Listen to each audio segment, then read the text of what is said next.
राज्य अतिथि शिक्षक जिनको विद्यामितान का नाम दिया गया था वो आज धरने पर बैठे हैं और धरने पर शिक्षा मंत्री गजेंद्र यादव के घर के करीब बैठे हैं। चूंकि ये पहुंचे थे पूरे प्रदेश भर से, लगभग सैकड़ों की संख्या में ये पूरे शिक्षक जो यहाँ पर पहुंचे अपनी मांगों को लेकर के। जिस तरीके से सदन में मामला गूंजा था कि अतिथि शिक्षक जो है उनको निकाला जाएगा और उनके स्थान पर दूसरे शिक्षकों को रखा जाएगा, तो ऐसे में ये नाराज होकर के और प्रश्न करने के लिए गजेंद्र यादव के बंगले पहुंचे थे, लेकिन उनको ये कहते हुए हटा दिया गया कि आपने अनुमति नहीं लिया। और ऐसे में जो प्रदेश भर के अलग अलग क्षेत्रों से यहाँ पहुंचे हुए हैं वो एक गार्डन में जो दुर्ग के उसी क्षेत्र में जहां पर निवास है गजेंद्र यादव का, उनके घर के करीब बैठ करके धरना प्रदर्शन कर रहे हैं और अपनी मांगों को रख रहे हैं। हम उनसे ही जानना चाहेंगे कि आखिरकार ये पूरा मामला क्या है और क्यों यहाँ पर आप लोग आकर प्रदर्शन कर रहे हैं।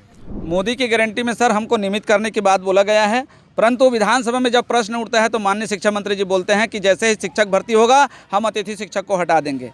तो इससे हम लोग द्रवित हुए हैं, दुखित हुए हैं कि सर बोलनी कथनी और करनी में आप लोग का अंतर है ना। इसको हम बताने के लिए आए हैं कि क्या स्थिति है आप लोग का, एकदम हम लोग को स्टैंड कर दीजिए करके, इसी चीज़ को बताने के लिए आए हैं। हम लोग 2016 से सर उस बीहड़ क्षेत्र में, आदिवासी अंचल क्षेत्र में, नक्सलाइट क्षेत्र में पढ़ा रहे हैं जहाँ बिजली पानी की व्यवस्था नहीं है, और उस जगह में पढ़ा करके बच्चों का भविष्य उज्ज्वल कर रहे हैं और हमारे भविष्य के साथ ये नेता लोग हमारे साथ खिलवाड़ कर रहे हैं। यही चीज़ को हम लोग दिखाने के लिए, प्रदर्शित करने के लिए और हो सके तो दबाव बनाने के लिए हम आए हैं कि हम लोग ऐसी खाली नहीं बैठे हैं। मात्र हमको शांत मत समझिए, जब शिक्षक लोग जब भड़क जाते हैं ना तो उथल पुथल करने के भी माहिर होते हैं। आज कहाँ से आप लोग पहुँचे, कितने की संख्या में?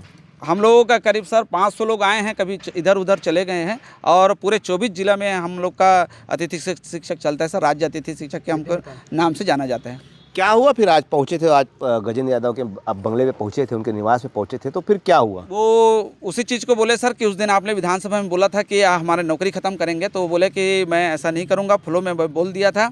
और हमने बोला कि जो आत्मानंद अतिथि शिक्षक जो अभी शुरू हुआ है, जिसको आप 38,000 देते हैं और 33 EL देते हैं, और हम लोग जो 2016 से 10 वर्ष से काम कर रहे हैं उसको एक भी छुट्टी नहीं है। हमारे घर में किसी पत्नी का तबीयत ख़राब होता है, बच्चे का तबीयत ख़राब होता है, एक दिन के लिए जाते हैं, उसका आप पेमेंट काट लेते हैं। तो इस चीज़ को हमने बोला है तो आगे चल के ऐसा नहीं होगा, कल चल के मैं इसके लिए कुछ कागज़ बनाता हूं।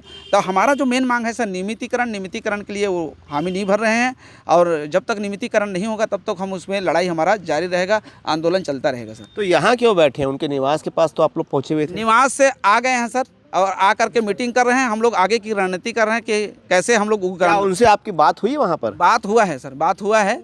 उन्होंने स्वीकार किया है कि मैं फ्लो में बोल दिया हूँ और आगे चल के छुट्टी वुट्टी के लिए मैं करूँगा। क्या चीज़ उन्होंने फ्लो में कह दिया था? वो नौकरी से हटाऊंगा बोल दिए थे सर। तो आप क्या मान रहे, गलती मान रहे हैं उस बात को? गलती मान रहे हैं सर, गलती माने हैं कि मैं फ्लो में उसको बोल दिया था, स्वीकार किया हूँ। नौकरी से नहीं हटाएंगे, परंतु अपने हिसाब से करेंगे छुट्टी को और पेमेंट को ऐसा करके। तो हम लोग बोले कि कम से कम 38,000 अभी करिए और एक ग्रेड पे बना दीजिए ताकि सरकार आएंगे जाएंगे और हमको थोड़ा सा मिलता जाए। 12 महीने का पेमेंट भी हमको नहीं मिलता है। और भी यहाँ पर शिक्षक हैं, जो महिलाएँ भी हैं, उनसे भी जानना चाहेंगे कि आखिरकार आज आप लोग की क्या संवेदना थी और क्यों आप लोग आज पहुँचे थे। तो मंत्री जी से मुलाकात हुई, तो मुलाकात में क्या बात हुई? सर मंत्री जी से वही विधानसभा, जैसे हमारे सर ने भी बताया कि विधानसभा में जो प्रश्न उठा था हमारे, हम उसी मुद्दे को लेके पूर्ण जो बहुत परेशान। आप लोग की चर्चा सार्थक रही? सर सार्थक जब तक आदेश नहीं आएगा तब तक सार्थक नहीं कहा जा सकता सर, क्यों केवल आश्वासन है अभी तो फिलहाल, क्योंकि ये लगातार हमको आश्वासन मिल ही रहा है इनसे। कभी इन्होंने मना नहीं किया लेकिन आदेश भी नहीं आया है। हमने सिर्फ उनको जो हमारा सिविलियन की मांग हम करते आ रहे हैं लगातार, और जो हमको छुट्टी और 12 महीने की जो सैलरी है, कम से कम आप सहानुभूतिपूर्वक हमको 22 स्टेप देंगे सर करके हमने निवेदन बार बार किया है, लेकिन उस पर भी नहीं। क्योंकि हमारे कई साथी ऐसे हैं सर जो एक्सीडेंट में ख़त्म भी हो गए। एक महिला है जो स्कूल जाते हुए उसका हाथ कट गया सर, उसको 3 महीने का वेतन भी नहीं मिला, उल्टा उनका पेमेंट कट गया। और इस चीज़ के लिए हमको अनुशंसा पत्र भी मिला है सर। जो मंत्री हैं, 3 मंत्रियों का अनुशंसा पत्र है, जो प्रदेश संगठन प्रभारी हैं जामवाल सर, उनसे भी हमको अनुशंसा मिला है कि आप लोग का करेंगे। यहाँ तक कि मुख्यमंत्री जी ने भी कहा है कि आपके लिए करेंगे, लेकिन सिर्फ करेंगे है सर, आदेश कुछ भी नहीं है हमारे पास। कितने साल से आश्वासन मिलते आ रहा है आप लोग को? सर जब से सरकारें बनी हैं आश्वासन ही मिला है, हम तो 2016 से बीजेपी सरकार के समय से विद्यामितान के रूप में नियुक्त थे सर, और उन्हीं के द्वारा यदि अगर उनको रेगुलर भर्ती अगर करना था उसी टाइम किए रहते। आज हमारा उम्र नहीं निकले रहा था सर, आज हम 45 पार हो गए, हम किसी भर्ती में हम शामिल नहीं हो सकते। हम अपने बच्चों के लिए क्या कर पाएंगे? ना एक घर बना पा रहे हैं, ना हम अपने बच्चों के लिए कुछ कर पा रहे हैं।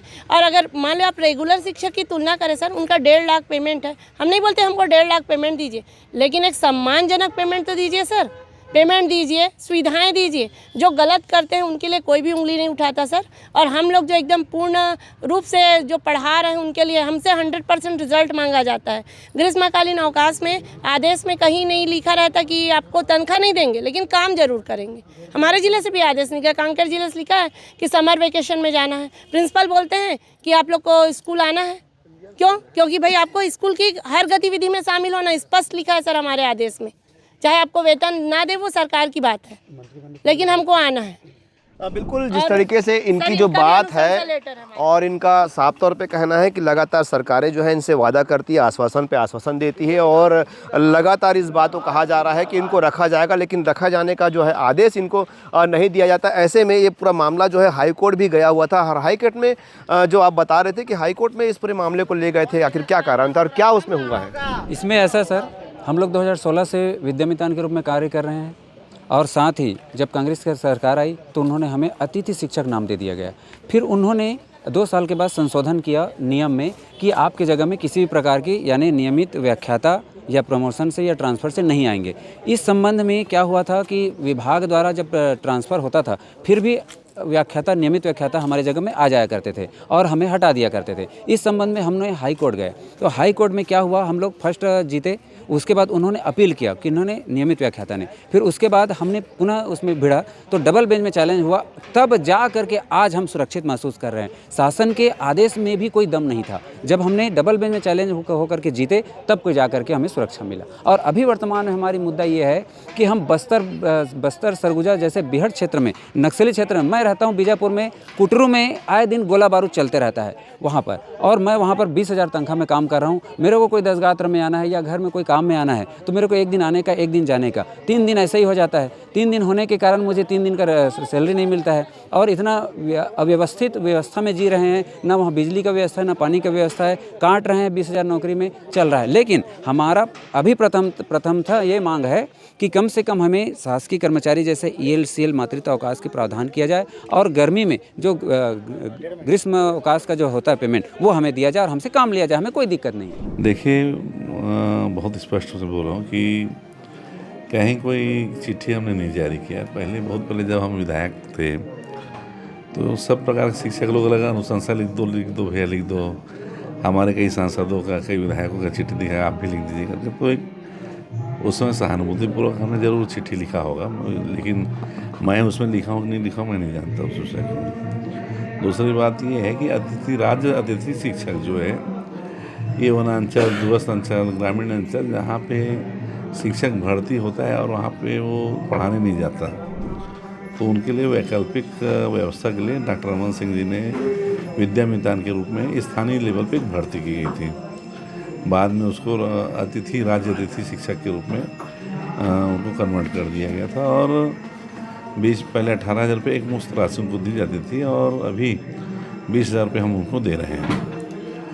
और उसमें ऐसा है कि चूँकि एक मुश्त राशि है और उस 2 अलग अलग प्रकार के अतिथि शिक्षक हैं, उनकी एक व्यवस्था DPI ने किया स्थायी रूप से, और दूसरा व्यवस्था स्थानीय लेवल पे ग्रामीण जन जो वहाँ की शाला विकास समिति है वो उनकी भर्ती की है। तो उसमें इनका कहना था कि हमको कोई प्रकार की छुट्टी नहीं मिलता है, तो छुट्टी तो दिया जा सकता है, उसके लिए अपन चिंता कर रहे हैं, आगे फाइल बढ़ाएंगे ताकि रविवार की छुट्टी तो सब विभाग में सबको मिलता है, इनको भी देने में हमको कोई दिक्कत नहीं है। वो मुख्य मांग वही था कि छुट्टी एक मिल जाए ताकि कई प्रकार के पारिवारिक काम होते उसको कर दें, तो उसमें तो हम लोग भी सहमत हैं, कोई समस्या नहीं है। दूसरा उनका एक भय ये है कि नए भर्ती हो रहे हैं, नए शिक्षक आएंगे तो उनके स्थानों पे ना जाए, इनका पद समाप्त ना हो जाए। तो हमने स्पष्ट कहा है कि जो भर्ती में हमने स्पष्ट लिखा हुआ है राज्य शासन ने कि आपके स्थान पे कोई ना पदोन्नति होकर आएगा, ना आपके स्थान पे ना कोई भर्ती होगा, आपका जो पद है वो सुरक्षित रहेगा। और सरकार बिल्कुल सबके साथ है, सहानुभूति के साथ है। और कभी लगता है कि इनका कुछ मानदेय में बढ़ोतरी हो तो 18-20 हज़ार की जब समय लगेगा आएगा तब वो उसमें भी हम लोग परीक्षण करेंगे, चिंतन करेंगे। लेकिन उनका एक ये भी डर है कि 10 साल से वो नौकरी कर रहे हैं और आपने सदन में जो कहा था कि इनको हटा करके दूसरे शिक्षकों की भर्ती की जाएगी। नहीं, वो उनको समझने में गलती हो गई। और सदन में चूँकि फ्लो में कई बातें ऐसा आता है जो बाद में ध्यान में आता है कि उनको स्पष्ट कहा गया था कि आपके स्थान पे कोई भी नहीं आएगा। और अगर आपको लगता है तो सर नए अतिथि शिक्षक भर्ती करने की बात हुई तो उसमें मैंने कहा था कि नए अतिथि शिक्षक हम भर्ती नहीं करेंगे, आप सीधे शिक्षक ही हम भर्ती कर रहे हैं। तो और जिसको लगता है जब नए शिक्षक हम भर्ती कर रहे हैं 5,000 तो अतिथि शिक्षक भर्ती करने का महत्व अभी औचित्य नहीं है, ऐसा हमने सदन में कहा था। ठीक। बिल्कुल जिस तरीके से अन्य जो कर्मचारी होते हैं जिनको हर प्रकार की फैसिलिटी गवर्नमेंट के द्वारा मिलती है जबकि वो भी वही काम करते हैं जो ये करते आ रहे हैं, तो ऐसे में जो मामला सदन में गूंजा था, जिस तरीके से कई सवालात जो है शिक्षा मंत्री से किए गए थे, उन्हीं सवालात में से एक सवाल लेकर के वो गजेंद्र यादव के जो निवास पर पहुंचे थे और इनका जो मांग है आपने सुना और इस मांग को लेकर के लगातार अड़े हुए हैं। और इनकी साफ तौर पर कहना है कि जिस तरीके से इनको जो छुट्टी का है और इनको नियमितीकरण का है वो मांग सरकार को पूरा करना चाहिए। अब देखना होगा कि इनकी मांगे कब तक पूरी होती हैं। दुर्ग से आकाश राव।